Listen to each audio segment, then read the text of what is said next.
Bihi wa amtinani, asyhadu an la ilaha illallah wahdahu la syarika lahu ta'ziman li sya'nih wa asyhadu anna Muhammadan abduhu wa rasuluhu da'ila ridwani. Allahumma salli alaihi wa ala alihi wa ashabihi wa ikhwani. Para ibu-ibu yang dirahmati Allah Subhanahu wa taala, jamaah Majelis Taklim Al-Ittiba dan juga para pemirsa yang dirahmati oleh Allah Subhanahu wa taala. Kita melanjutkan pada kesempatan kali ini tentang tafsir surat Al-Baqarah. Kita sampai pada ayat yang ke-17 ya. Pada pertemuan yang lalu telah kita bahas di mana Allah Subhanahu wa taala di awal surat Al-Baqarah membagi manusia menjadi tiga.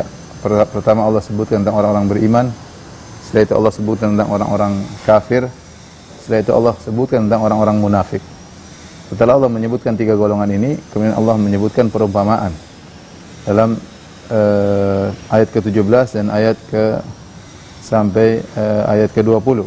Dua perumpamaan tersebut, yang pertama adalah perumpamaan dengan api dan kedua perumpamaan dengan hujan.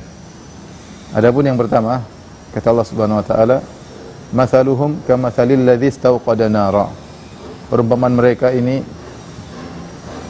seperti orang yang menyalakan api ya. Falamma adha'at ma haulahu dhahaballahu binurihim. Tatkala di sekitarnya sudah pada menyala ya, tiba-tiba dhahaballahu binurihim, Allah Subhanahu wa taala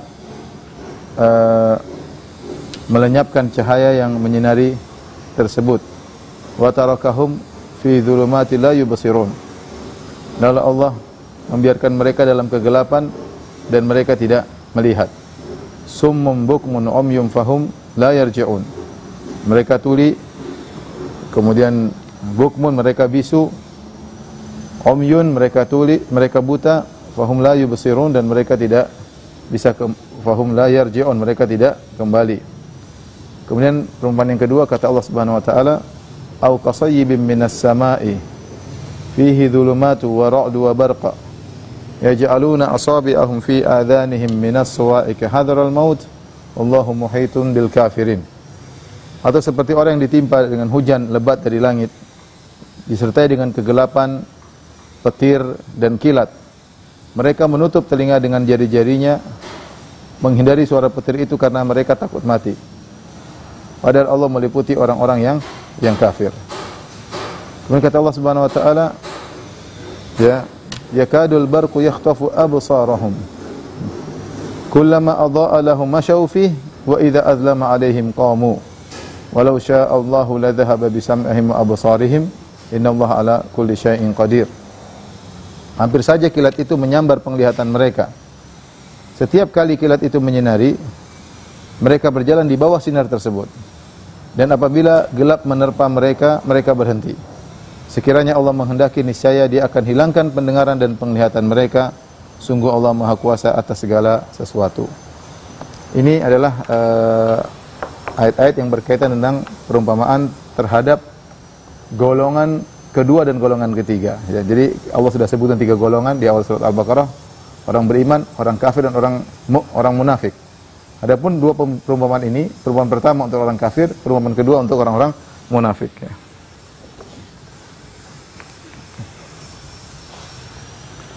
Allah Subhanahu wa taala berfirman, ya. Mathaluhum kamathalil ladzi istawqada nara falamma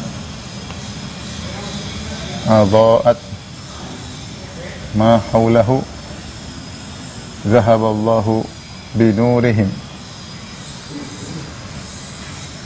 wa tarakahum fi dhulumatin la yubsirun summun bukmun umyum fahum la yarji'un. Summun bukmun umyun fahum la yarji'un. Baik, kita terjemahkan sebentar ya.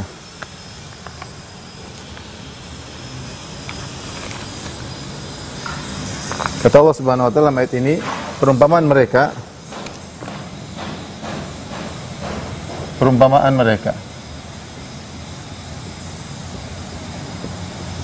mereka seperti orang menyalakan api. Seperti orang yang menyalakan api. Falamma adha'at ma haulahu, tatkala api tersebut menerangi apa yang di sekitarnya,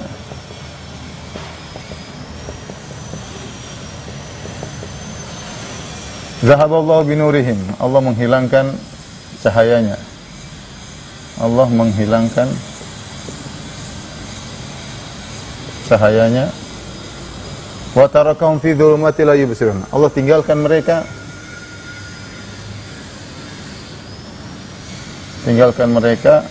dalam kegelapan sini banyak ya. Kegelapan dan mereka tidak melihat.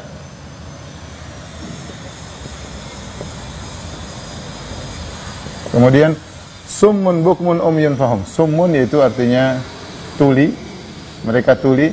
Bukmun artinya bisu, umyun artinya buta. Fahum la yarji'un, maka mereka tidak kembali. Mereka tidak kembali. Ibu-ibu yang dirahmati Allah Subhanahu wa taala dan juga para pemirsa yang dirahmati Allah Subhanahu wa taala, di sini ketika Allah mengatakan perumpamaan mereka di sini siapa? Ya, mereka di sini siapa? Ada khilaf di kalangan para ahli tafsir. Mereka di sini ada khilaf. Ya. Ada dua pendapat. Pendapat pertama mengatakan yang dimaksud dengan mereka adalah orang-orang kafir. Pendapat kedua yang mengatakan yang dimaksud dengan mereka di sini menjadikan perumpamaan adalah orang-orang munafik. Orang-orang munafik. Ya. Dua-dua memiliki dalil yang kuat. Ya. Adapun pendapat pertama mengatakan yang dimaksud mereka adalah orang kafir karena jelas di sini Allah mengatakan zahaballahu binurihim wa tarakahum fi dhulumati la yubsirun summun bukmun umyun fahum la yarji'un. Allah menghilangkan ya Allah menghilangkan cahaya mereka. Sama ayat ini persis seperti ayat ini ayat sebelumnya, ayat-ayat sebelumnya tentang orang-orang kafir.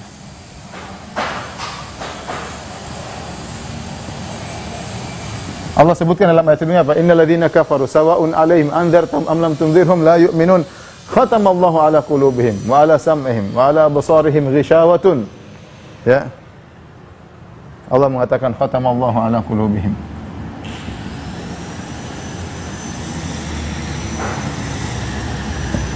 Ala sam'ihim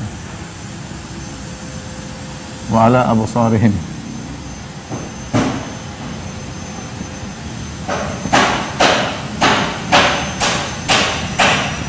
Sama orang-orang kafir Allah sifati pada sebelumnya, yaitu Allah tutup hati mereka, Allah tutup pendengaran mereka dan mata mereka ada tertutup, sama seperti zahaballahu binurihim. Zahaballahu binurihim, dan mereka buta, tuli dan bisu. Jadi mereka dalam kondisi tertutup hati-hati mereka dan mereka benar-benar tidak beriman kepada Allah Subhanahu wa taala, ya.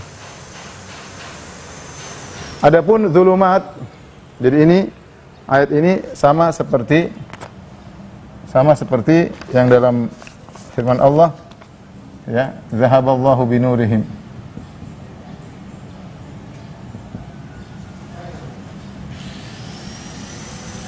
Zahaballahu binurihim. Persis. Ini dalil yang pertama. Dalil yang kedua, kata Allah Subhanahu wa taala, wa tarakahum fi dhulumatin la yubsirun. Ya, kata Allah dalam ayat ini, wa tarakahum fi dhulumatin la yubsirun, ya.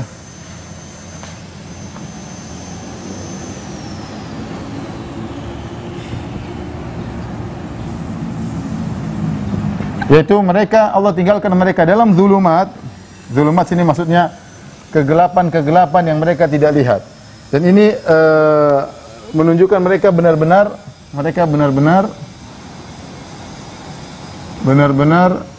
dalam kegelapan. Tidak ada terang sedikit pun.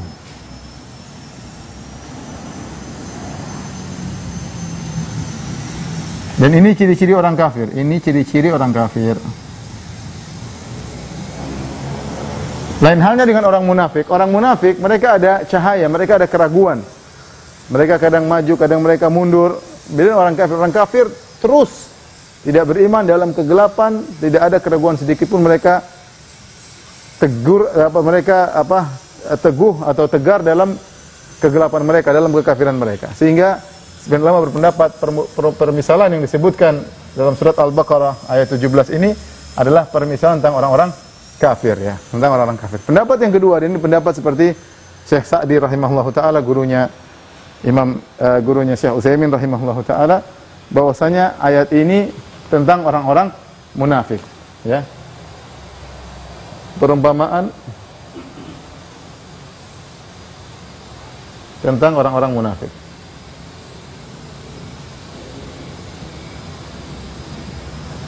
Dari mana sisi perumpamaannya? Kata Syekh Sa'di rahimahullah ta'ala, dari sisi ada cahaya. Jadi sempat mereka nyalakan cahaya. Perumpamaan mereka seperti orang menyalakan api. Ketika nyalakan api maka nampak cahaya. Artinya dia melihat kebaikan, dia melihat iman, dan dia mengambil sedikit keimanan tersebut.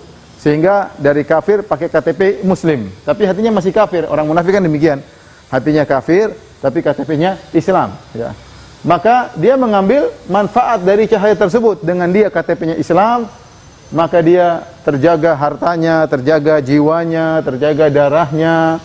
Kemudian dia hak-haknya juga dipenuhi. Kenapa? Karena KTP-nya Islam, ya. Jadi dia sempat mendapat cahaya dan mendapatkan manfaat dari cahaya tersebut. Tetapi apakah manfaat cahaya tersebut berlangsung lama? Kata Allah, tidak. Zahaballahu binurihim. Tiba-tiba Allah ambil cahaya tersebut. Kapan? Ketika dia meninggal. Tiba-tiba ketika nyawanya dicabut, maka cahaya tersebut hilang. Manfaat yang didapatkan selama ini di dunia gara-gara berKTP Islam tidak bermanfaat lagi. Wa tarakahum fi dzulumat. Mereka dibiarkan dalam kegelapan. Kegelapan apa? Kegelapan kuburan, kegelapan kekafiran, kegelapan kemunafikan, kegelapan kemaksiatan. Sejak dalam alam barzah, mereka dalam kuburan, la yubsirun, mereka tidak melihat. Summun bukmun umyun fahum la yarji'un. Mereka tuli, mereka bisu, mereka buta, mereka tidak akan kembali.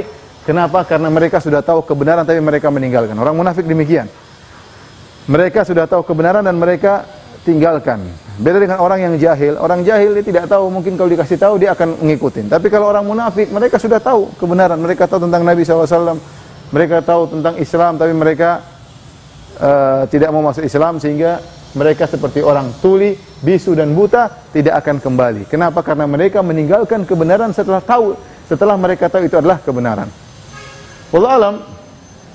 Saya ulangi, pendapat yang kedua, pendapat Syekh Sa'di rahimahullah taala, ini perumpamaan tentang orang-orang munafik, tentang orang-orang munafik.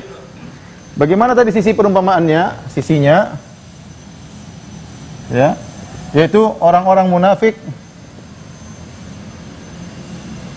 mengambil cahaya Islam. Cahaya Islam dengan KTP Islam, ya. KTP gampangannya KTP Islam. Sehingga mendapat manfaat, selamat hartanya, selamat darahnya. Ya. Sehingga selamat harta dan nyawanya. Tidak diperangi. Namun tiba-tiba mereka mati, mereka meninggal, cahaya tersebut hilang. Selanjutnya mereka dalam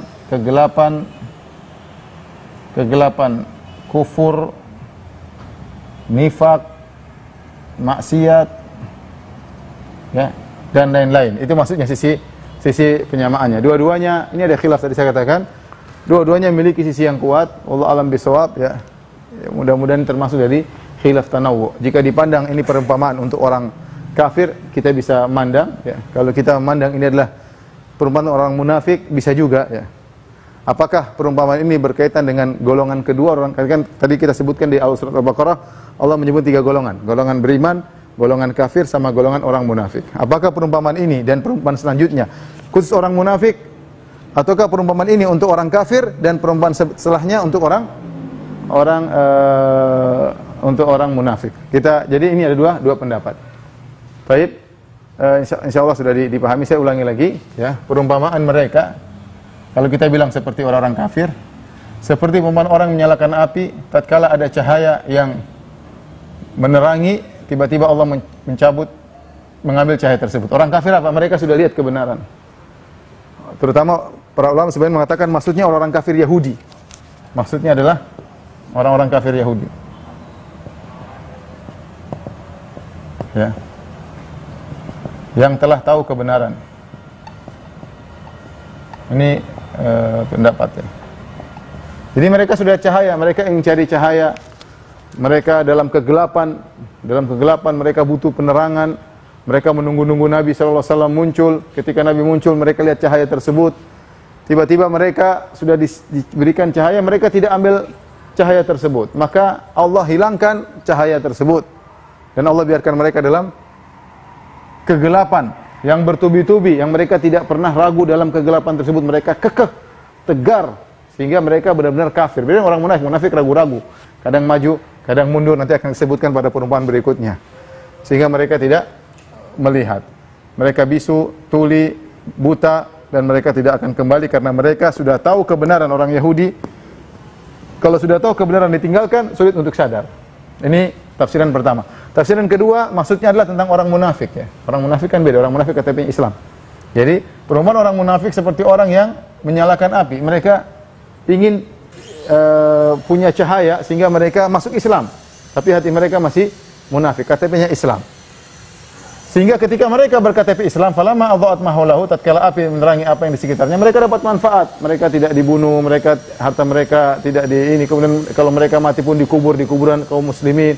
Mereka dapat manfaat di dunia. Tiba-tiba tatkala mereka mati, zahaballahu binurihim. KTP Islam tersebut hanya bermanfaat di dunia.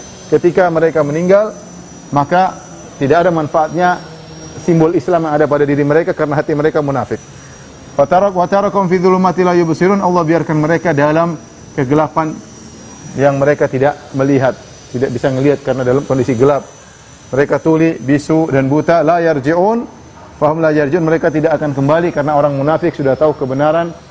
Ya, apalagi orang-orang munafik di zaman Nabi SAW, salat bersama Nabi, mendengar ceramah Nabi, mereka tahu mukjizat Nabi. Tapi mereka tidak beriman, maka sulit bagi mereka untuk kembali kepada kebenaran karena mereka meninggalkan kebenaran setelah mereka tahu itu adalah kebenaran. Lain halnya dengan orang bodoh yang tidak tahu, kalau diberi penjelasan mungkin akan sadar, ya. Tapi tolong dihapus.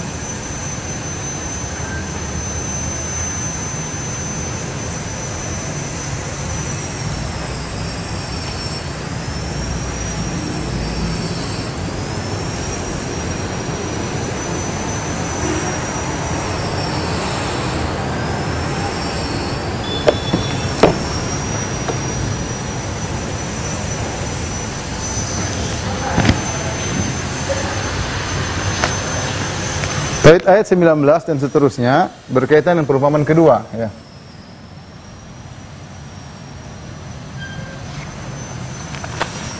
Kata Allah Subhanahu wa taala, "Au kasayyibin minas sama." Au kasayyibin minas sama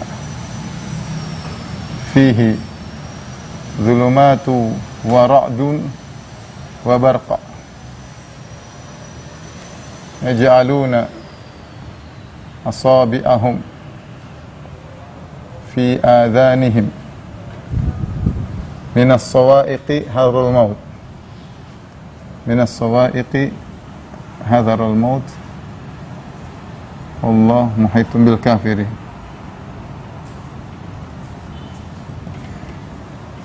Yakadul barqu yakhtafu absarahum.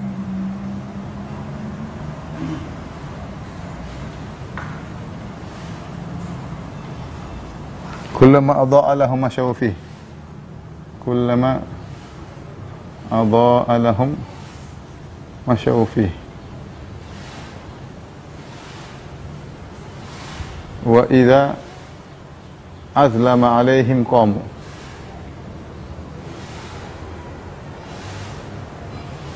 Ya. Nanti kita lanjutkan ya. Atau kata Allah atau ya.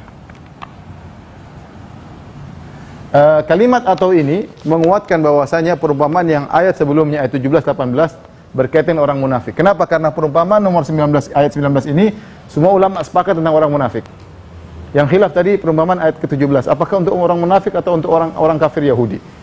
Dari firman Allah atau menunjukkan seakan-akan yang diperumpamakan sama. Kalau ayat ini tentang orang munafik, berarti ayat sebelumnya tentang orang juga orang munafik. Karena Allah mengatakan atau perumpamaan mereka seperti ini atau seperti ini. Berarti semuanya berkaitan orang-orang munafik. Dan itu menguatkan pendapat Syekh Abdurrahman bin Nasir As-Sa'di bahwasanya ayat yang ke-17 juga tentang orang-orang munafik. Yang pertama tentang perumpamaan api, al-mithal al-nari, sekarang al-mithal al-ma'i, tentang perumpamaan berupa air hujan. Atau mereka itu yaitu orang-orang munafik seperti hujan dari langit, seperti hujan yang keras. Soib itu hujan yang keras dari langit. Fi dhulumatun, di dalam hujan tersebut ada kegelapan-kegelapan. Ya, awan-awan, ya, kadang-kadang hujan kan gelap. Bikin mendung gelap semua. Wa ra'dun itu guntur. Wa barqun itu kilat. Yaj'aluna asabi'an fi adhanihim min as-sawa'iqi. Mereka orang-orang munafik tersebut meletakkan jari-jari mereka di telinga mereka untuk ditutup. Minas sawa'iqi hadraul maut. Karena apa? Karena mendengar halilintar. Ya, halilintar. Kenapa mereka tutup? Hadraul maut, takut mati. Allahu muhitun bil kafirin, Allah meliputi orang kafir. Allah ya meliputi. Kemudian kata Allah Subhanahu wa taala, yakadul barqu yakhtafu absaruhum. Hampir-hampir kilat menyambar penglihatan mereka.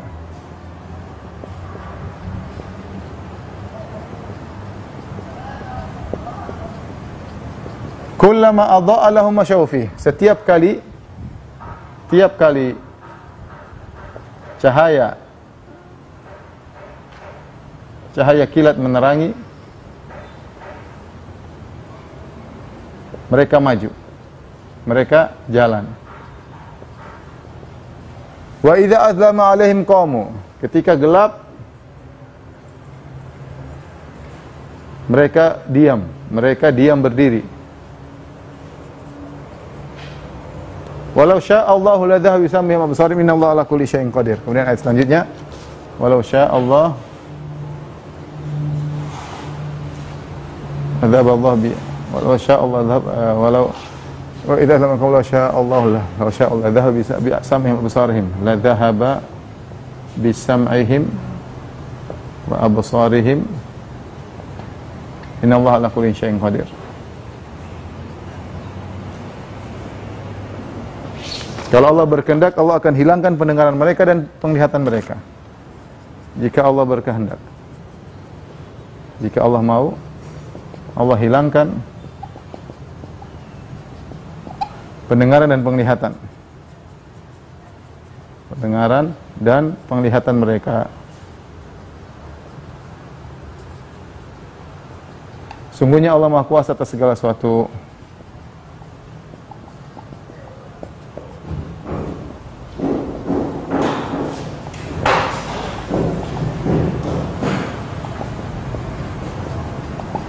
Perhatikan di sini, ini semua sepakat para ulama bahwasanya perumpamaan ini berkaitan dengan orang munafik. Adapun perumpamaan pertama masih khilaf, ini semua sepakat tentang orang munafik dan ini berkaitan dengan air hujan. Jadi Allah perumpamaan mereka seperti orang yang ditimpa dengan air hujan. Orang ini sedang di bawah, di bumi, tahu-tahu ada air hujan yang keras. Yang air hujan tersebut ada zulumat, ada kegelapan-gelapan, ada guntur, ada kilat. Saking takutnya mereka ketika mendengar kilat tersebut, guntur tersebut, maka mereka tutup telinga mereka. Kenapa takut mati? Ya, padahal Allah meliputi orang-orang kafir. Yakadul barqu, bahkan sampai-sampai kilat tersebut hampir menyambar penglihatan mereka. Ketika ada cahaya kilat tersebut, mereka mulai maju atau berjalan. Wa idza azlama, ketika kilat tersebut berhenti, mereka diam, tidak berani jalan. Kalau Allah berkehendak, Allah akan hilangkan pendengaran, penglihatan mereka. Sungguhnya Allah Maha Kuasa segala sesuatu. Apa maksud dari perumpamaan ini? Perumpamaan ini disebut tentang orang munafik. Kenapa di sini ada taraddud? Ada keraguan antara maju atau diam, ya. Dan ini sifat orang-orang munafik. Terkadang maju, terkadang ikut jihad, terkadang enggak, terkadang sholat, terkadang enggak. Jadi ini yang menunjukkan ini perumpamaan tentang orang-orang munafik, ya. Kemudian Qasai bin hujan yang keras dari langit, sebenarnya mengatakan ini maksudnya Al-Qur'an dan ayat-ayat Al-Qur'an. Ya. Sebenarnya ayat Al-Qur'an itu bermanfaat. Turun bermanfaat, tetapi bagi orang munafik ayat Al-Qur'an itu menakutkan. Padahal ada manfaatnya, ada hujan bermanfaat. Kalau mereka terima hujan tersebut bermanfaat. Tapi bagi orang munafik ayat tersebut menakutkan. Kenapa? Ayat-ayat menyuruh mereka yang mereka tidak sukai, ayat-ayat yang membongkar tentang aib-aib mereka. Makanya Allah mengatakan fihi dzulumatun wa ra'dun wal barq. Dalam hujan tersebut ada kegelapan, ada guntur, ada kilat. Allah berfirman, yahdharul munafiquna an tunazzala alaihim suratun tunabbi'uhum bima fi qulubihim. Orang-orang munafik ketakutan turun surat yang menjelaskan tentang borok-borok hati mereka. Makanya seperti surat Taubah. At-Taubah disebut dengan apa?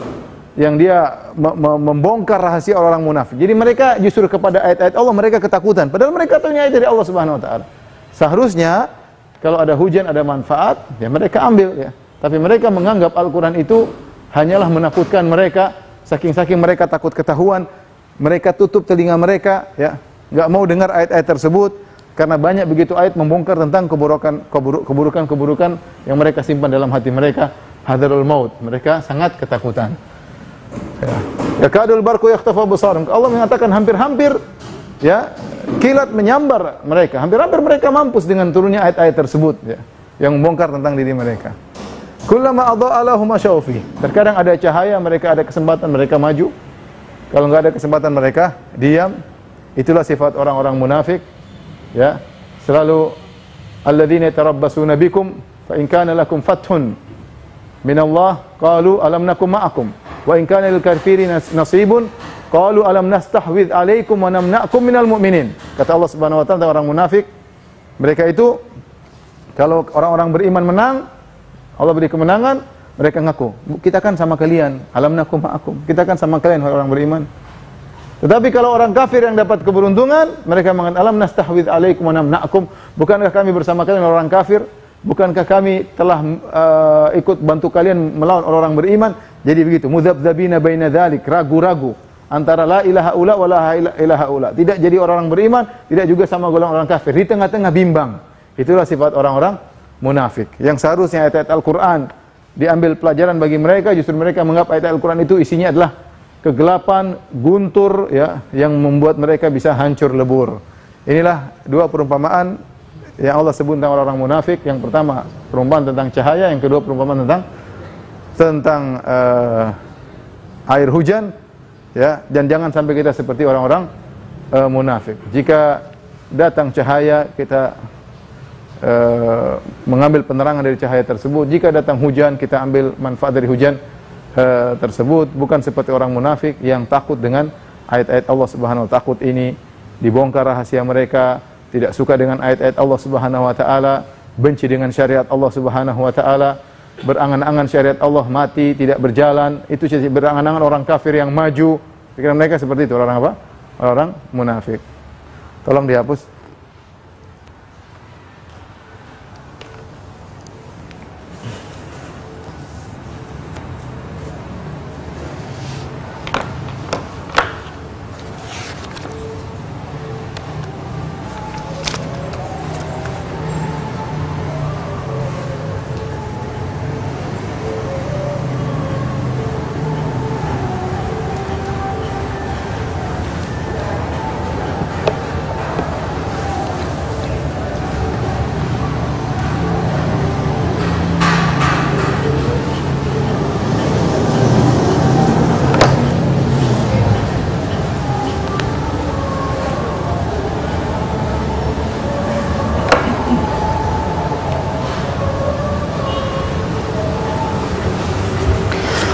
Setelah itu, setelah Allah menyebutkan tentang 3 golongan, golongan beriman, kemudian golongan orang-orang kafir, golongan munafik, setelah itu Allah menyebutkan 2 perumpamaan tentang orang munafik, setelah itu Allah datangkan perintah pertama dalam Al-Quran, yaitu ayat ke-21 dalam Al-Baqarah.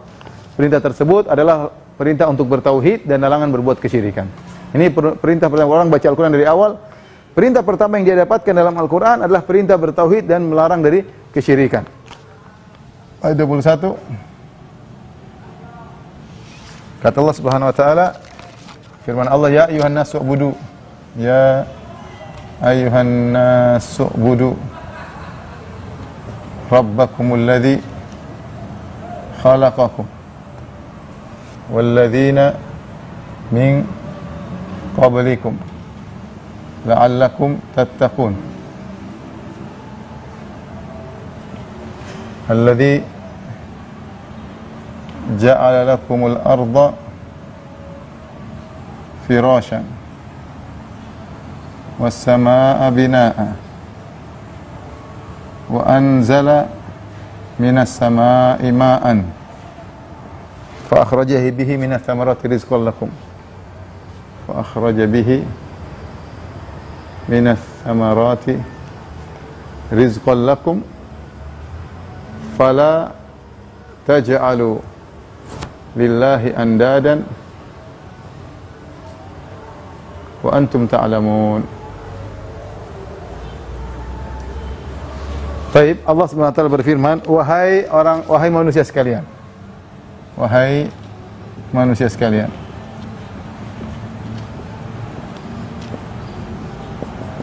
Sembahlah Rabb kalian. Sembahlah Rabb kalian yang telah menciptakan kalian orang sebelum kalian, yang telah menciptakan kalian dan orang-orang sebelum kalian, dan orang-orang sebelum kalian, agar kalian bertakwa, la'allakum tattaqun, agar kalian bertakwa.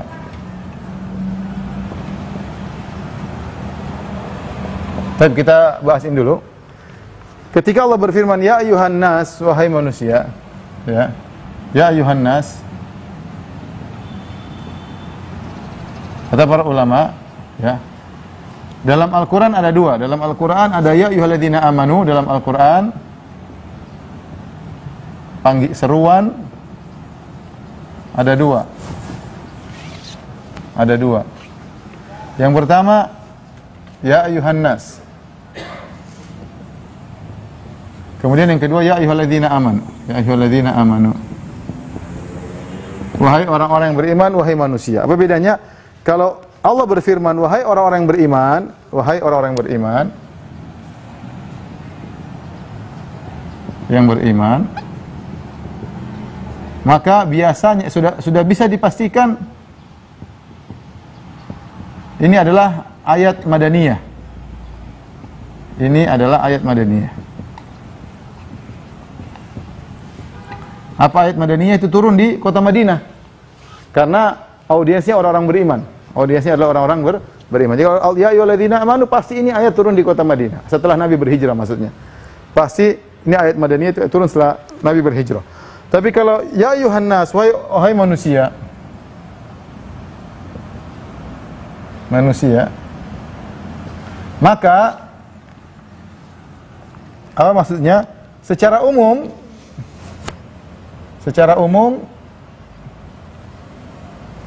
turun di Mekah sebelum Nabi berhijrah, yaitu ayat Makkiyah.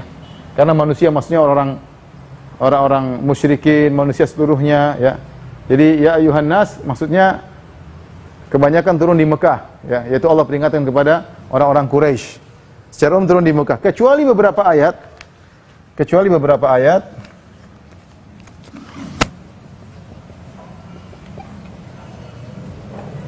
Beberapa ayat.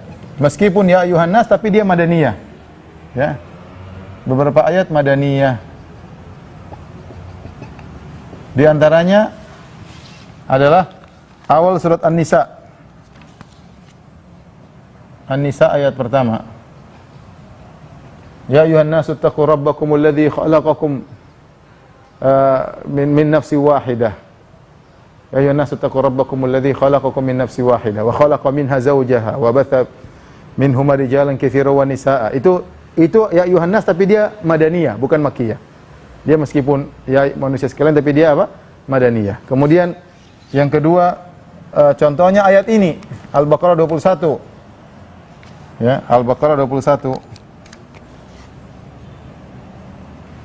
Ini ya ayuhan nas tapi dia madaniyah.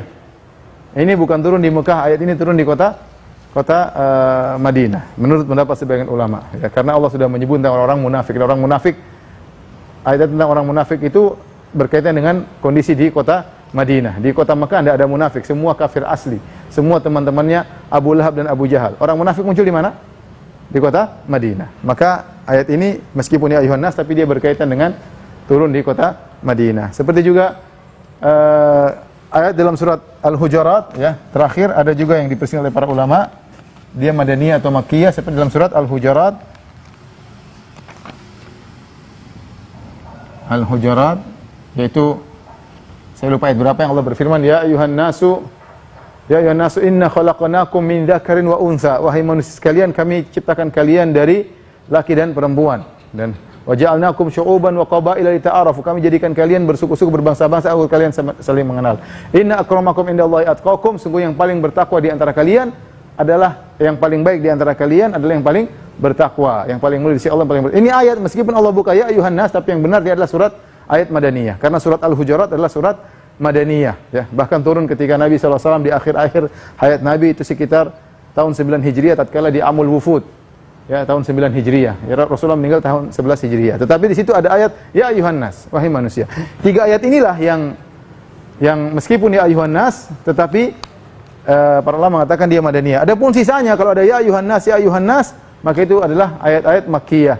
Turun ketika Nabi di Mekah. Ini pertama. Yang kedua, faedah yang bisa kita ambil ya ayuhan nas u'budu. Perhatikan sini.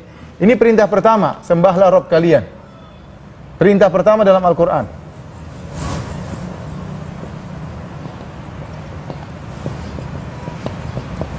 Perintah bertauhid, yaitu perintah tauhid.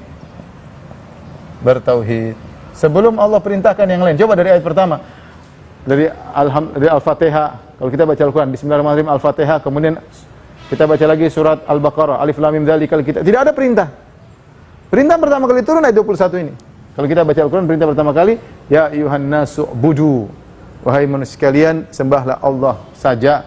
Makanya di akhir ayat kata Allah, jangan kalian menjadikan tandingan bagi Allah. Perintah untuk bertauhid, larangan untuk berbuat syirik, itulah perintah pertama dalam Al-Quran. Ya.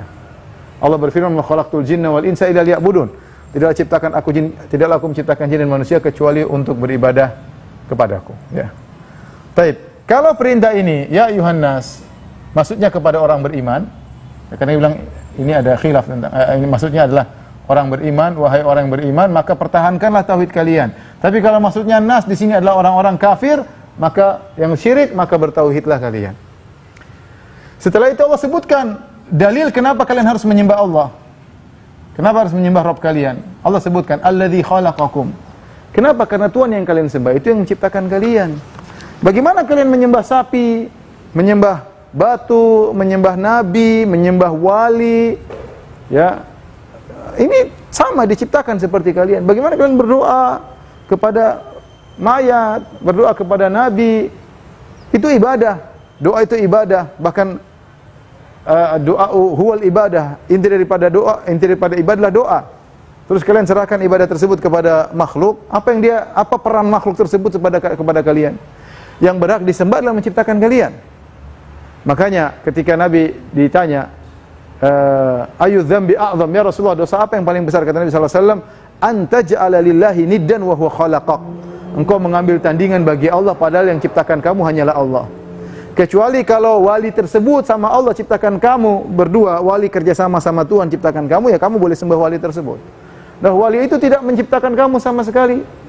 Tidak memberikan kamu nikmat sama sekali, tidak menciptakan pohon, tidak menciptakan bumi, tidak menciptakan matahari, tidak menciptakan menurunkan hujan, kok dia disembah?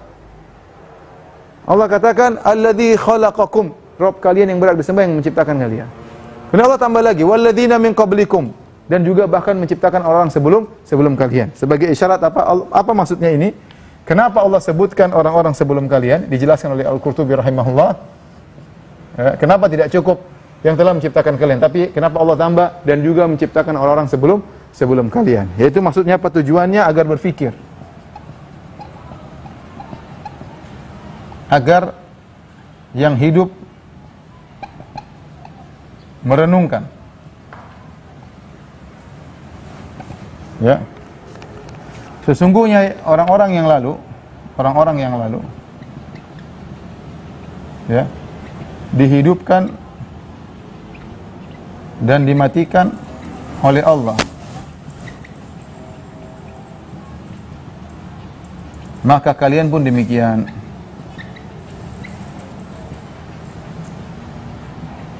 Allah ajak merenungkan. Kalian sekarang masih hidup, sembahlah Allah. Nanti kalian bakalan mati seperti nenek moyang kalian.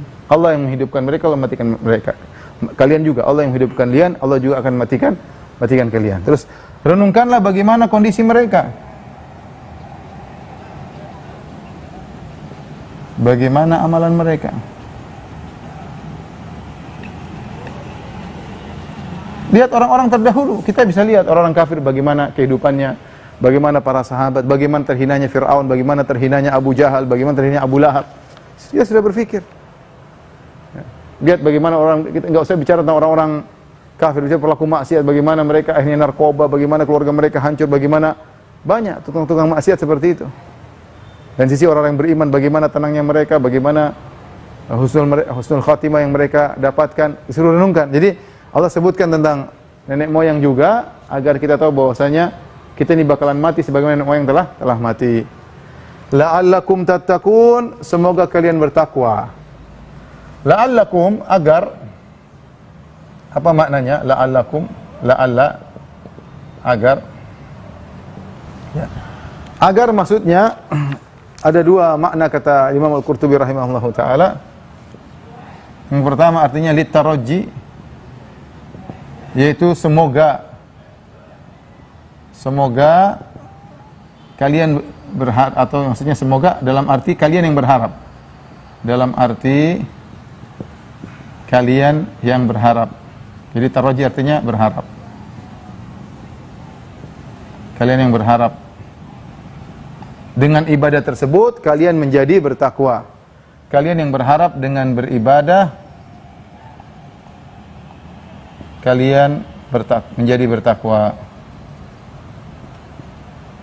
Jadi bukan Allah yang berharap, jangan kalian sangka maksudnya wahai sembahlah Rabb kalian agar Allah berharap kalian bertakwa, tidak ya, karena Allah tidak mengharapkan itu, tapi buat kalian. Buat apa? Buat kalian ya. Yang kedua makna la'alla ayat likai, yaitu maknanya agar kalian bertakwa, artinya beribadah kepada Allah sebab bertakwa, sebab meraih ketakwaan. Karena jangan kita bilang Allah berharap ya. La'alla di sini kan berharap, kalau kita yang berharap, tapi ini Allah yang berbicara tentang manusia, maka kalian beribadah kepada Allah dengan berharap agar kalian bertakwa. Apa makna bertakwa? Adapun makna bertakwa,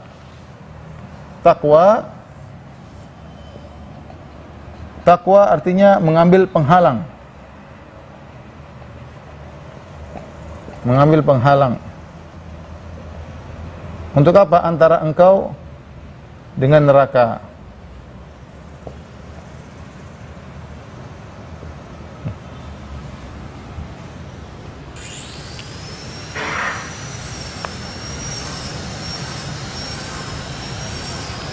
Kata seorang penyair, saqatan nasifu walam turid isqatahu.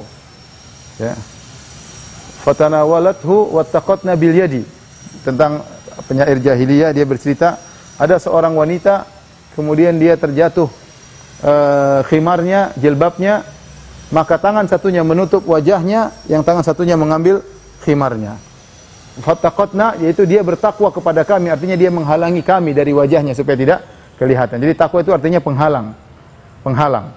Kalau kalian beribadah kepada Allah, niscaya kalian akan menjadi bertakwa, menghalangi kalian daripada neraka. Makanya Allah mengatakan, Nabi berkata, fattaqun nara walau bisyikki tamrah. Jagalah diri kalian, ambillah penghalang dari neraka jahanam agar terhalang dari neraka jahanam meskipun hanya bersedekah dengan sepenggal korma. Jadi nama takwa seperti itu, mengambil penghalang antara engkau dengan neraka jahanam, ya.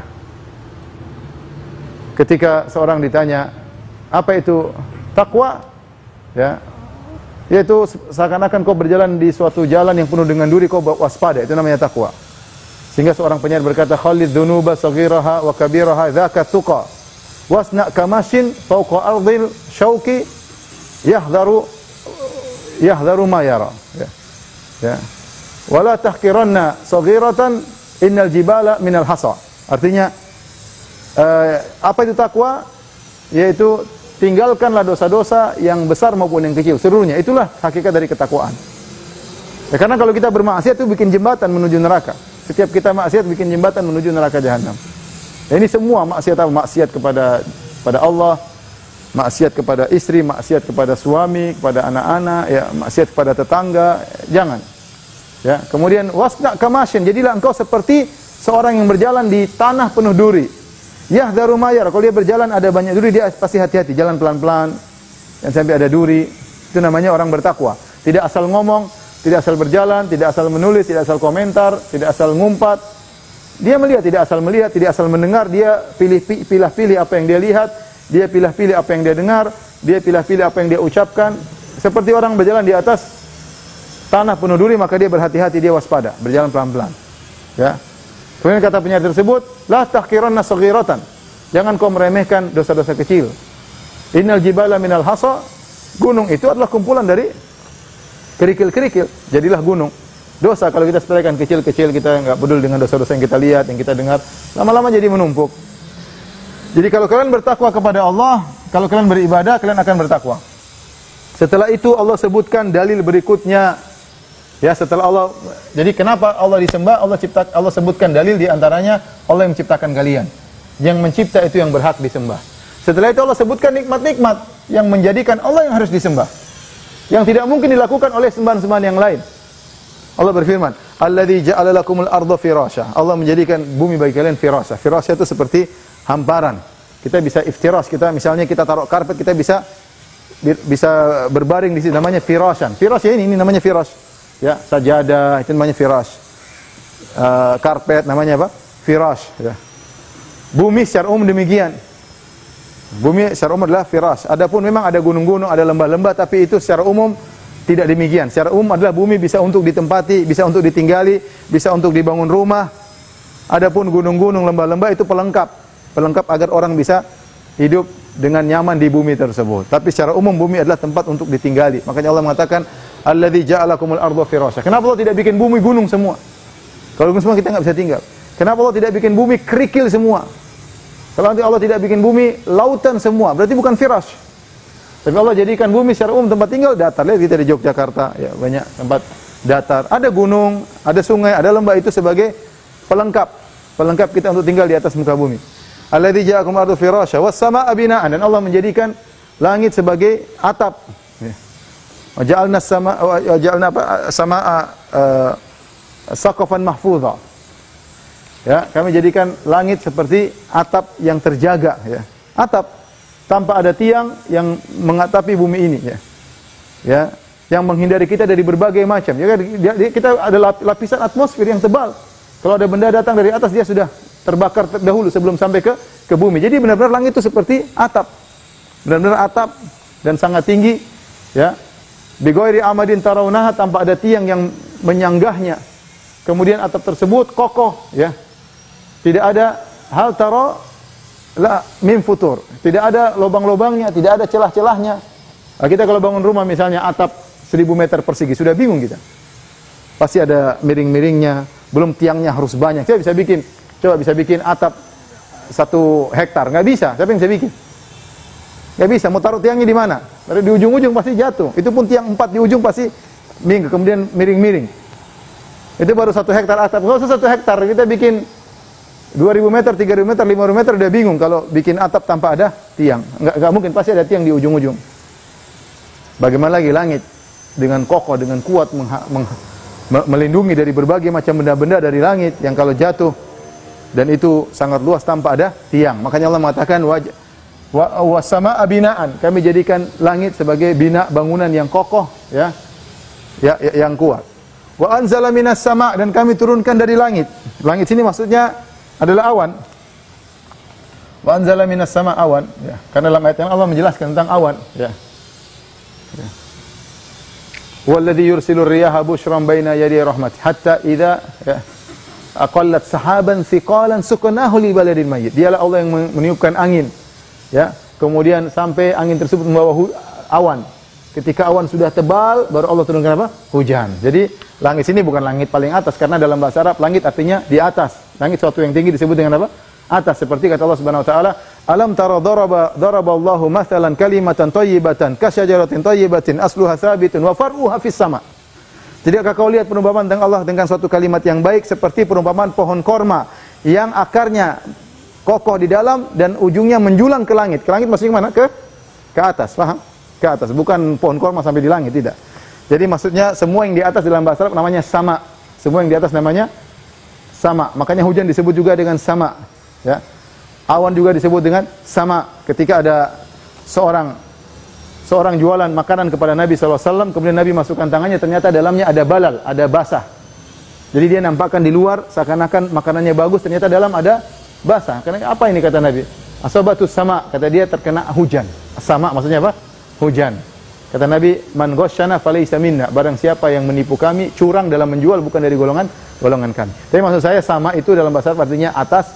Apakah maksudnya langit, apa maksudnya awan, apa maksudnya hujan, semua dalam bahasa Arab namanya apa? Sama, tinggi. Wa anzala minas sama'i ma'an. Dialah Allah yang turunkan dari awan hujan. Ya akhi, yang ngatur hujan siapa? Allah Subhanahu wa taala, hujan. Wa anzala minas sama'i ma'an. Kalau tidak kasih hujan, tidak turun hujan. Fa akhraja bihi minas thamarati rizqan lakum. Dan Allah turunkan, Allah keluarkan dengan hujan tersebut, fa akhraja bihi, buah-buahan minas thamarat, tumbuh-tumbuhan, rizqan lakum, sebagai rizki bagi kalian. Fala taj'alu lillahi andadan wa antum ta'lamun. Kalau begitu perkaranya, jangan kalian jadikan bagi Allah tandingan-tandingan. Andad ini tandingan-tandingan. Andad, tandingan-tandingan. Yaitu jangan disembah selain Allah Subhanahu wa taala. Ketika ada seorang berkata kepada Nabi, "Masya Allah wa syi'ta," karena kehendak Allah dan kehendakmu ya Rasulullah. Rasulullah marah, "Ataj'ali lillahi niddan?" Kau jadikan aku tandingan bagi Allah? Qul masya Allah wahdah. Katakanlah atas kehendak Allah saja.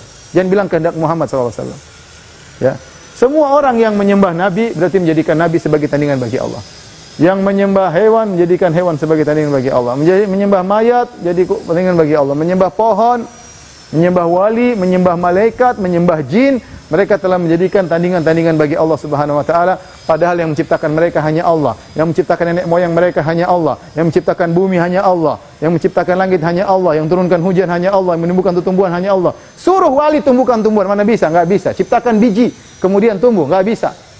Sebagian orang dalam kondisi terdesak, ya Abdul Qadir Jailani minta sama wali. Ya akhi, Abdul Qadir Jailani orang soleh, tapi dia bukan Tuhan. Dia sudah mati, emang dia dengar kau ngomong? Dia meninggal di mana? Mungkin di Irak atau di Jazirah Arab sana. Kau di sini, di Surabaya misalnya, dalam kondisi sulit. Ya Abdul Qadir Jailani, oh dia meninggal. Suruh bangun dulu, suruh dengar telepon, baru terus bisa datang enggak? Ini syirik. Seakan-akan Abdul Qadir Jailani maha hidup. Seakan-akan Abdul Qadir Jailani maha mendengar. Dia di Surabaya, Abdul Qadir Jailani di sana dengar omongan dia. Kemudian dia maha menolong. Ini enggak benar semua. Oleh karena saya katakan, yang menyembah selain Allah berarti dia telah menjadikan tandingan bagi Allah Subhanahu wa taala. Kata Allah, "Wa antum ta'lamun," padahal kalian mengetahui. Padahal kalian mengetahui.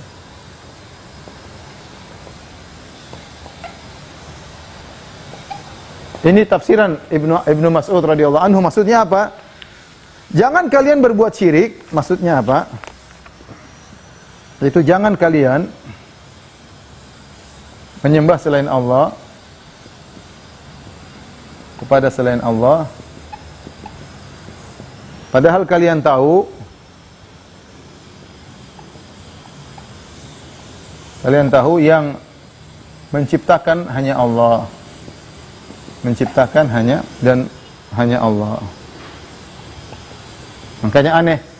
Disinilah kata para ulama, Allah berdalil dengan tauhid rububiyah untuk tauhid uluhiyah. Karena ini semua rububiyah. Artinya rububiyah itu kita meyakini hanya Allah yang mencipta, hanya Allah yang beri rezeki, hanya Allah yang mengatur alam semesta. Kalau kau mengakui semua ini diatur hanya Allah, kenapa kau menyembah selain Allah? Kenapa kau minta-minta kepada penghuni kubur? Kenapa kau minta-minta kepada wali-wali? Kenapa kau minta-minta beri sajian sama jin? Kenapa? Kenapa kau menyembelih hewan buat jin? Kenapa? Ini semua ibadah, menyembelih ibadah, berdoa ibadah. Ya. Kalian, apakah jin ikut mengatur alam semesta? Apakah wali-wali ikut mengatur alam semesta? Jawabannya tidak. Maka ini namanya berdalil dengan tauhid rububiyah untuk tauhid uluhiyah. Baik, dihapus tolong.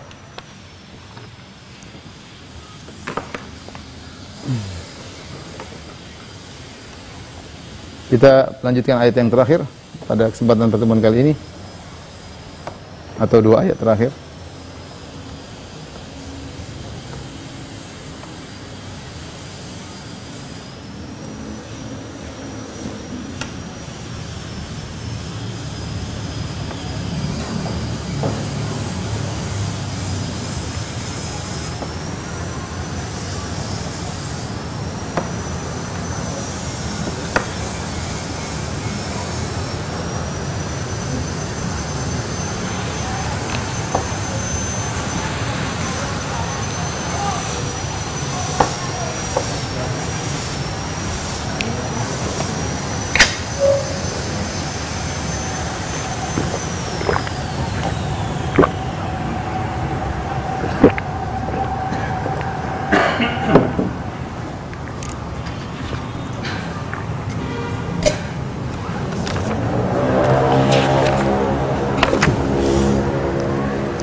Ayat berikutnya, 2 ayat terakhir ya, kata Allah Subhanahu wa taala, wa in kuntum fi raibim mimma nazzalna ala abdina fa'tu bi suratin min mithlihi, suratin mithlihi.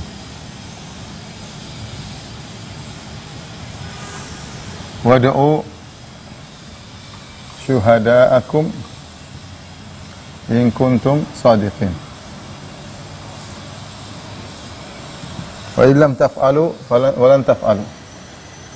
Wa illam taf'alu fa illam taf'alu wa lan taf'alu fattaqun nar allati waquduha an-nas wal hijara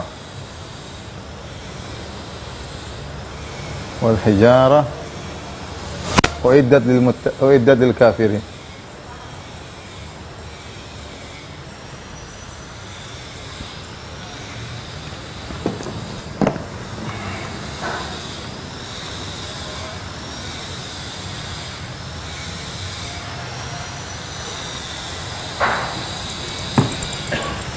Baik, Allah berfirman, jika kalian dalam keraguan,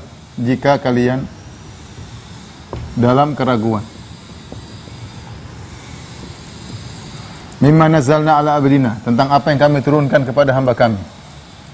Pada apa yang kami turunkan pada hamba kami. Pada hamba kami. Fa'tu bi suratin min mithlihi, datangkanlah, maka datangkanlah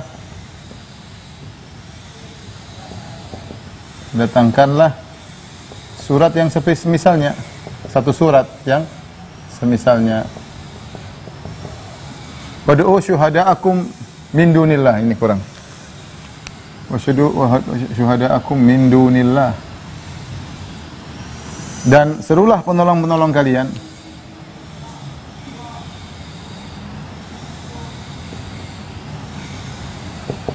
selain Allah, jika kalian benar.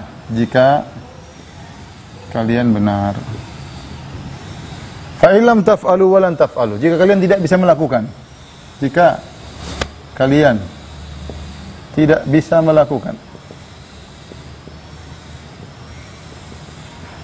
Walan taf'alu, dan tidak akan mampu.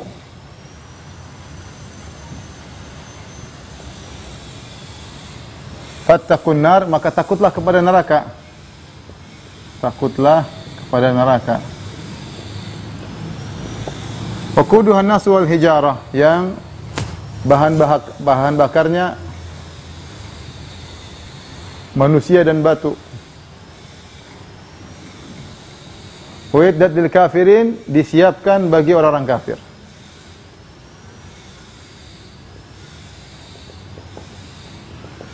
Ibu yang dirahmati Allah Subhanahu wa taala, majelis salim ittiba.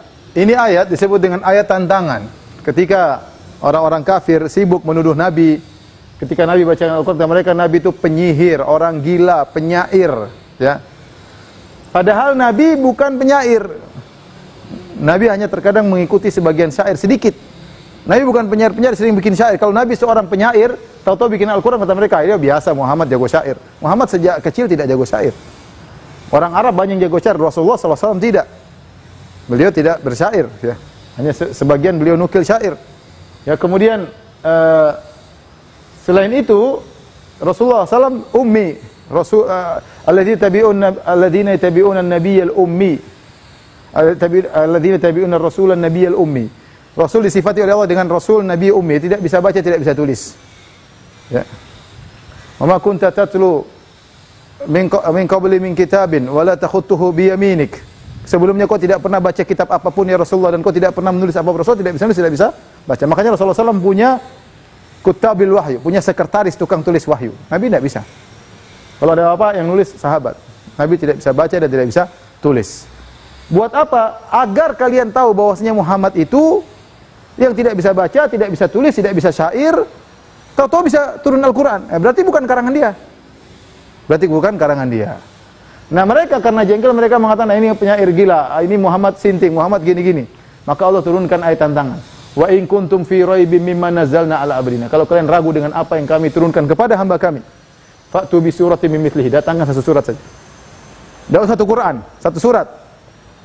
Tantangan itu datang berturut-turut. Pertama Allah suruh tantang dengan Al-Quran. Kata Allah Subhanahu wa taala, "Qul la in ijtama'atil insu wal jinnu ala ya'tu mithli hadzal Qur'an la ya'tuna bimithli walau kana ba'dhum li ba'dhin dhahira." Ya, katakanlah seandainya manusia seluruhnya berkumpul, dan bukan cuma manusia, jin. Manusia Arab seluruhnya berkumpul. Mau orang Libya, Aljazair, mau orang Arab, mau Saudi, mau orang Yaman, mau Arab Qatar, mau Arab Emirat Arab, mau Arab, semua Arab. Mau Sudan, mau Mesir, ya, mau Maroko, semua kumpul bikin seperti Al-Quran, tidak bakalan mampu. Bukan manusia, panggil tuh jin-jin, jin Arab semuanya datang, sudah bikin Al-Quran. Tidak bisa. Setelah Allah turunkan, ya, bi asyri suwarin muftarayatin. Sudah, enggak usah satu surat, enggak usah satu Quran, 10 surat. Tidak mampu lagi, sudah satu surat saja kata Allah. Fa'tu bi suratin bimithli. Datangkan surat seperti Al-Quran. Wada'u syuhada'akum min dunillahi, dan juga enggak usah panggil yang lain semua. Kalian jago-jago. Orang Arab kan jago syair. Bahkan betapa banyak orang lebih fasih daripada Muhammad. Maksudnya demikian. Muhammad sallallahu alaihi wasallam orang yang sangat fasih. Tetapi orang-orang Arab yang pandai bersyair lebih fasih daripada Nabi. Mereka lagi menggandrungi namanya syair-syair. Bahkan mereka sering lomba-lomba syair di zaman itu. Yang digandrungi adalah apa? Syair. Syair itu media yang paling kuat, media sosial yang paling kuat adalah syair. Tetapi kalian lebih hebat dari Muhammad masalah syair. Kalian bikin syair banyak, Muhammad tidak sallallahu alaihi wasallam. Kalian fasih, kalian ini, tapi kalian tidak bisa bikin seperti Al-Quran karena Al-Quran bukan karangan Muhammad. Seandainya dia karangan Muhammad, kalian akan bisa niru. Bahkan lebih bagus daripada karangan Muhammad. Maka panggillah penolong-penolong kalian jika kalian jujur. Kalian benar. Kalau kalian benar Muhammad, Al-Quran ini karangan Muhammad, artinya kalian bisa bikin. Fa illam taf'alu, kalau kalian tidak mampu, kalian buktinya tidak mampu. Walan taf'alu, dan tidak bakalan mampu. Fattaqun nar, maka hati-hatilah dengan neraka. Kalian masuk neraka ini. Ini kalian kafir menuduh Muhammad penyair gila. Fattaqun nar allati waquduha an-nas wal hijarah, yang bahan bakarnya api dan manusia dan batu. Manusia jadi dibakar di neraka, dibakar oleh api dan juga mengeluarkan api. Dibakar dan mengeluarkan apa? Mengeluarkan api. Seperti apa? Seperti kayu kalau kita bakar jadi arang, keluar api juga enggak? Nah, gitu kira-kira. Api kan kayu kan dibakar. Setelah jadi arang dia keluarin api enggak? Keluarin api, manusia seperti itu juga. Batu pun demikian, batu jadi api. Sampai sebagian ulama ada yang mengatakan batu mirip-mirip dengan, kita tentu beda, tapi mirip-mirip seperti batu bara. Batu bara itu kan bedanya batu dengan api apa? Kalau sekedar api, kalau batu itu kalau membakar dia nempel, panas. Kemudian dia nempel, terus ada asap yang sangat bau ya, keluar dari batu bara tersebut. Kemudian nempel, melekat. Wah, itu mungkin lebih parah daripada api. Jadi panasnya lebih parah. Jadi intinya api bahan bakarnya manusia dan juga batu. Kata Allah, innakum wa ma ta'buduna min dunillahi hasabu jahannam. Ya, kalian dan apa yang kalian sembah selain Allah akan menjadi bahan bakar api neraka jahanam. Mereka sekarang nyembah patung-patung itu akan jadi bakar mereka nanti pada hari kiamat kelak. Kemudian waquduhan nas wal hijar wa iddat lil kafirin, yang neraka tersebut disiapkan bagi orang-orang kafir. Ini dalil bahwa neraka sudah ada. Ini dalil bahwa neraka sudah ada. Ya, neraka sudah ada. Makanya dalam hadis terlalu banyak. Di antaranya uiddat, Allah katakan neraka sudah disiapkan bagi orang kafir. Di antaranya nanti pada hari kiamat yu'ta bi jahannam. Kata Nabi, didatangkan neraka. Neraka sudah ada, tapi tinggal didatangkan. Laha sab'una alfa zimamin likulli zimamin sab'una alfa malikin yajrunahu. Neraka tersebut ada 70.000 tali, dan setiap tali ditarik oleh 72 malaikat menghadirkan neraka. Jadi neraka sudah ada, dan sekarang dipanaskan. Makanya Allah mengatakan narun hamiyah, api yang dipanaskan. Jadi sekarang sudah ada, tapi apinya terus dinyalakan, dipanaskan sampai pada waktunya untuk memanggang orang-orang yang tidak beriman kepada Allah Subhanahu wa taala. Di sini juga ada faedah. Allah mengatakan wa in kuntum fi raibim mimma nazzalna ala abadina. Jika kau ragu dengan apa yang turun kepada hamba kami. Allah tidak mengatakan jika kalian ragu dengan apa yang kami turunkan kepada Rasul kami. Tapi Allah mengatakan hamba kami. Karena Rasulullah SAW dipuji. Rasulullah SAW dipuji dari dua sisi. Sebagai Rasul, sebagai hamba. Sebagai hamba. Bahkan dalam kondisi-kondisi genting, Nabi disebut dengan hamba. Seperti apa? Firman Allah Subhanahu wa taala dalam ayat ini. Ayat tantangan. Kalau kalian ragu apa yang kami turun kepada hamba kami. Contoh dalam ayat yang lain, subhanalladzi asra bi 'abdihi lailan. Maha suci Allah yang telah memperjalankan hambanya, bukan rasulnya, hambanya. Kemudian juga seperti firman Allah Subhanahu wa taala, tabarakalladzi nazzala al-furqana 'ala 'abdihi liyakuna lil alamin nadhira. Ayat pertama dari surah Al-Furqan. Segala maha suci bagi Allah yang telah menurunkan Al-Qur'an kepada hambanya. Wa annahu lamma qama Abdullah, tatkala sang hamba berdiri berdoa kepada Allah Subhanahu wa taala. Jadi ada sekitar 4 ayat Allah memuji Nabi dengan nama hamba, bahkan pada kondisi-kondisi genting. Oleh karena dia tahu bahwasanya manusia yang paling membuktikan dirinya sebagai hamba adalah Rasulullah SAW. Dia Rasul tapi dia ibadahnya sangat kuat. Makanya ketika beliau beribadah sampai kaki beliau bengkak-bengkak sampai pecah-pecah, hatta tatawarram qadamah, sampai kedua kaki beliau bengkak-bengkak, pecah-pecah, maka Aisyah bertanya kepada Nabi SAW, afala akunu abdan syakur. Kenapa aku tidak menjadi hamba yang pandai apa? Bersyukur. Jadi tidak ada yang menunjukkan peribadatan kepada Allah sehebat Nabi SAW yang penuh tawadhu, tidak ada kesombongan sama sekali, yang kalau bersedekah tanpa ada rasa takut miskin sama sekali, tidak ada dunia di mata beliau sama sekali, luar biasa. Ya, Rasulullah SAW benar-benar menunjukkan dia seorang hamba kepada Allah. Ya, kalau dia adalah hamba maka jangan diangkat menjadi Tuhan. Maka jangan diangkat menjadi Tuhan. Ya. Dia hamba yang beribadah, bukan hamba yang diibadahi. Tapi dia seorang Rasul karena diberi wahyu oleh Allah Subhanahu Wa Taala. Demikian terlebih dahulu kepada majelis taklim ibu-ibu di majelis taklim Tiba. Kalau ada yang bertanya saya persilahkan. Ada pertanyaan?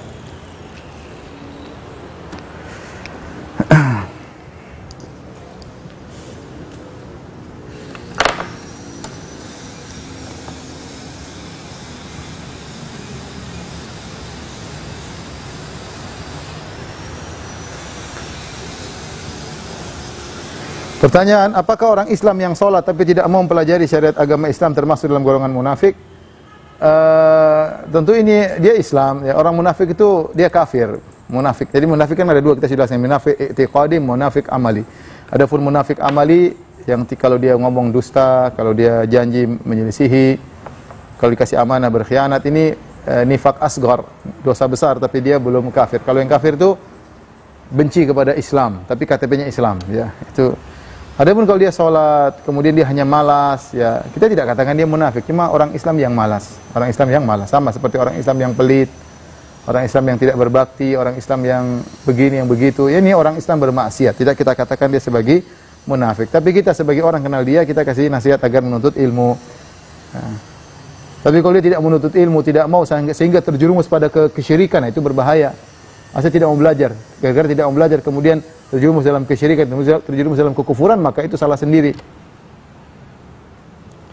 Ustaz, anggota wudu nanti yang akan bercahaya samakah cahayanya? Wallahu a'lam bishawab, ya. Cahayanya apakah sama? Wallahu a'lam bishawab, ya. Tapi Nabi mengatakan, "Inna ummati yud'auna yaumal qiyamati gurran muhajjalina min atharil wudu'." Sungguhnya umatku pada hari kiamat kelak akan dipanggil dengan tanda khusus, yaitu ada cahaya di bekas-bekas wudu mereka. Maksudnya apa? Wajah bercahaya, kemudian tangan kanan bercahaya, tangan kiri bercahaya, kaki kanan, kaki kiri bercahaya. Tapi cahayanya apakah sama? Ya Allah alam, kita nggak tahu ya. Mungkin apakah berbeda karena kualitas wudu yang berbeda, kita serahkan kepada Allah. Dari penjelasan Ustaz tadi, mana yang lebih hina di sisi Allah? Apakah orang kafir atau orang munafik? Orang munafik lebih hina, karena orang munafik menggabungkan dua kekufuran, dua keburukan. Pertama kufur, yang kedua berdusta. Ya, makanya bahaya mereka lebih parah daripada bahaya orang kafir. Orang kafir musuh yang nyata. Adapun orang munafik musuh dalam selimut. Ya, makanya kata Allah tentang orang munafik, humul adu, mereka adalah musuh yang sesungguhnya. Fahdharhum, hati-hatilah terhadap mereka. Dan Allah Subhanahu wa taala mengatakan, innal munafiqina fid darqil asfali minan nar. Orang-orang munafik di neraka yang paling bawah, ya. Beda dengan orang-orang kafir, mereka agak mending nerakanya, sama-sama parah, tapi orang munafik lebih parah. Berarti orang-orang munafik lebih parah di sisi Allah Subhanahu wa taala.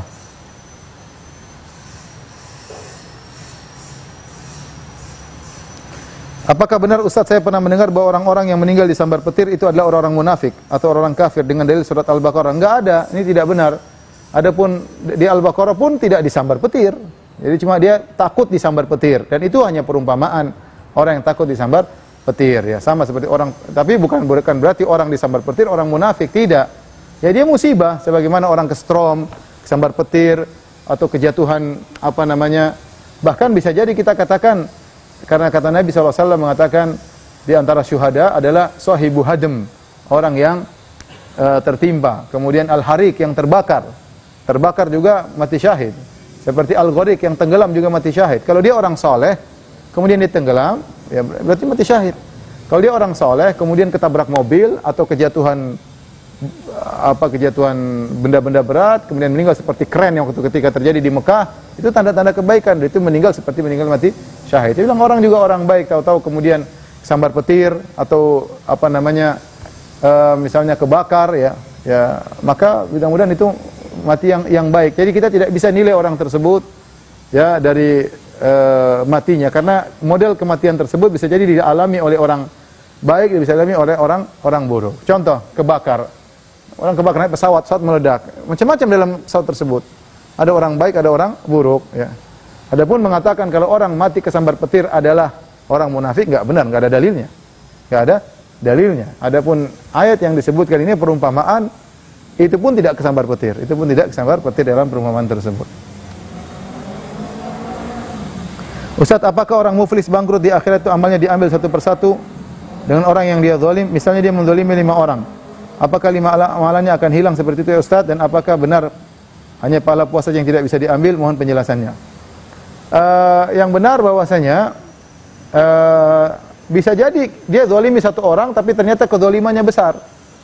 Jadi kualitas dan kuantitas tergantung dengan kualitas dan kuantitas kezaliman. Berapa orang kita zalimi dan kualitas kezaliman tersebut berapa. Maka itu sudah diambil pahala kita. Makanya Nabi mengatakan, fa in faniyat hasanatuhu wa lam yuqda ma alaihi, kalau ternyata kebaikan dia sudah ditransfer, sudah habis, ternyata utang kezaliman belum habis, maka kembalikan dosa mereka yang diambil, di-offer kepada orang yang zalim tersebut. Wa'udzubillah, ya. Kalau 5 orang yang kita zalimi, ya benar kita bagi 5 orang tersebut. Kalau ternyata baru bagi 3 orang sudah habis, yang 2 gimana? Ya sudah, dosa dia yang di-offer kepada kita. Wa'udzubillah. Jadi tidak terhitung berapa orang dizalimi, tapi yang diperhitungkan oleh Allah bukan hanya sekedar kuantitas, tetapi kuantitas orang yang dizalimi, kuantitas maksiat yang dilakukan, dan kualitas kezaliman yang dilakukan. Bisa jadi kita punya masalah cuma satu orang, tapi ternyata kezaliman kita sama dia besar banget, dan itu tentu bahaya di akhirat. Apakah dosa puasa tidak bisa diambil? Yang benar diambil, karena dalam hadis disebutkan, ya, al-muflisi min ummati man ya'ti yaumal qiyamah bisolati wasiyami wazakat. Disebutkan ada pahala puasa. Memang benar, kata dalam satu hadis dalam Sahih Bukhari, kata Nabi SAW, asyamu li, ya, puasa adalah milikku, ya. Kullu amalin bani Adam lahu illa siyam. Seluruh amalan anak Adam adalah untuknya, kecuali puasa. Fa innahu li, puasa untukku. Sebagian ulama berpendapat karena Allah mengatakan puasa untukku, maka pahala puasa tidak bisa dijadikan untuk membayar kezaliman pada hari kiamat. Ini dibantah oleh para ulama. Karena maksudnya puasa adalah untukku karena biasa orang yang berpuasa itu ikhlas kepada Allah Subhanahu wa taala. Karena tidak kelihatan, beda dengan salat kelihatan, haji kelihatan, umroh kelihatan, puasa tidak kelihatan kecuali dia ngomong, saya sedang puasa. Karena puasa itu adalah ibadah yang mudah ikhlas, maka kata Allah, fa innahu li, itu adalah milikku.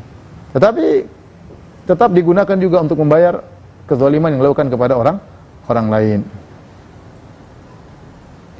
Ustaz, apakah sama orang kafir kemudian dia masuk Islam dengan orang yang murtad kemudian dia masuk kembali ke agama Islam, maka tetap mendapatkan ampunan semua dosa-dosanya saat dia jadi murtad? Insyaallah iya, insyaallah iya. Ya, sama saja orang yang kafir asli kemudian masuk Islam, dia punya dosa sama orang murtad kemudian masuk Islam lagi. Dan ini terjadi sebagian sahabat. Ada sahabat yang murtad kemudian masuk Islam kembali, ya. Dan itu mengampuni dosa-dosa, ya, mengampuni dosa-dosa.